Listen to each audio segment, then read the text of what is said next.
అందరికీ నమస్కారం. పెద్దవాళ్ళకు చిన్నవాళ్ళకు మా ఛానల్ చూస్తున్న ప్రతి ఒక్కళ్ళకు ఈ 12 రాశుల మీద అందరికీ బాగు రావాలని, అందరికీ శుభాలు రావాలని, తమ చేసే పనిలో, నమ్ముకున్న పనిలో, కుటుంబ విషయాల్లో కూడా మంచిగా ఉండాలని ఆ సమ్మ సారకకు మనస్ఫూర్తిగా వేడుకుంటున్నాను.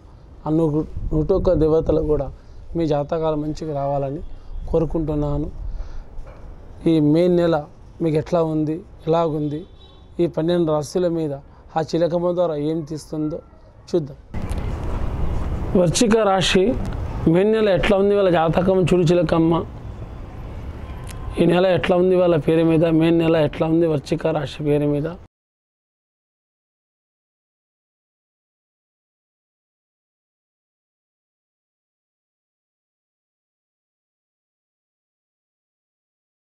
మే నెల వృశ్చిక రాశి ఎట్లా ఉన్నదంటే కానీ ఎక్కడ పోయినా బరాబరు, ఎక్కడ పోయినా కానీ మనశ్శాంతి, ఏ పని చేసినా కానీ శాంతం, ఎక్కడ పోయినా కానీ ప్రశాంతం ఉంటారు.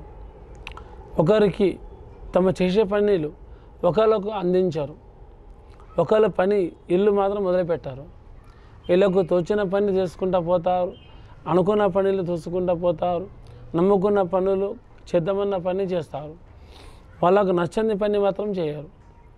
దీంట్లో ఇంత వాళ్ళకు కొన్ని గ్రహాలు, కొన్ని గండాలు, ఇంట్లో ఒక జీవ నష్టాలు అంటే హాస్పిటల్, దవాఖానా ఖర్చులు, అట్లా లేనిపోని ఇబ్బందులు, లేనిపోని చెక్కులు కూడా ఎదురు వస్తాయి. అయినా కూడా దీంట్లో భయపడాల్సిన అవసరం లేదు. ఇది ఎలా వస్తుంది శని, అది అలా వెళ్ళిపోతుంది. కానీ ఇంకా తోడపుట్టిన వాళ్ళతో కూడా విరోధాలు పెరుగుతాయి. ఇంకా డబ్బు విషయంలో కూడా లేనిపోని వాళ్ళకు ఖర్చు ఎట్లా వస్తుందని చెప్పలేని అవమానం, చెప్పలేని ఖర్చు ఎదురు వస్తుంది.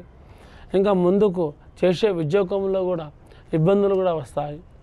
ఇంకా చదువులో, యుద్ధాలు ఉన్న వాళ్ళకు సమస్యలు కూడా ఎదురొస్తాయి. ఇంకా వ్యాపారం చేస్తున్న వాళ్ళకు కూడా కొంచెం గౌరవం పేరు ఉన్న వాళ్ళు కూడా అవమానం కూడా పడతారు. ఇంకా మూడోది విదేశాలు వెళ్దామనుకున్న వాళ్ళు ఆగిపోతారు. అది ఏమీ కాదు, అది కొన్ని రోజుల పాటే ఉంది. ఒక వారం, ఒక 15 రోజుల పాటే అట్లా రాశి మీద కొన్ని గ్రహాస్తులు బాగాలేవు.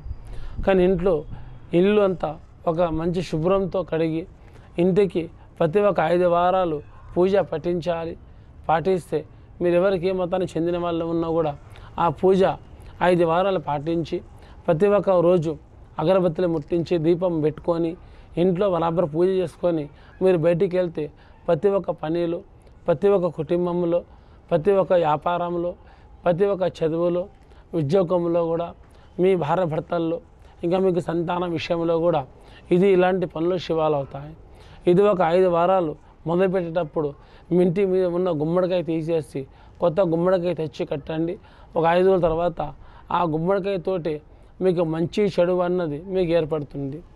ఇంకా ఆ తులసి చెట్టు ఉన్నది కూడా, అది ఒకవేళ ఆ తులసి చెట్టు పచ్చగా ఉంటే అది ఇల్లు పచ్చగా ఉంటుంది. ఆ తులసి ముక్కలు ఎక్కడైనా ఎండిపోయినవి ఉంటే ఆ చెట్టు తీసేసి అమ్మవారి దగ్గర ఎక్కడైనా ఒక స్థలం దగ్గర పెట్టేసిరండి. మళ్ళీ కొత్త తులసి ముక్క తెచ్చి మీ ఇంటికి పెట్టండి. ప్రతి ఒక్క విషయంలో, ప్రతి ఒక్క ఎలాంటి పనిలో ఇదొక పూజ, ఇదొక నియమం పాటిస్తే మీ ఇంట్లో అందరూ శివాలు ఉంటాయి. ప్రతి ఒక్క పనిలో, స్త్రీలో కానీ పురుషుల్లో కానీ ఇది ఎవరైనా మొదలు పెట్టుకొని పూజ చేస్తే మీ ఇంటి దైవం గుడి అంటే దేవుడి మందిరం ఎక్కడ ఉంటుందో ఇంట్లో అక్కడ పూజ చేయండి. ఇది మీకు క్షేమంగా జరుగుతుంది. అందరికీ నమస్కారం.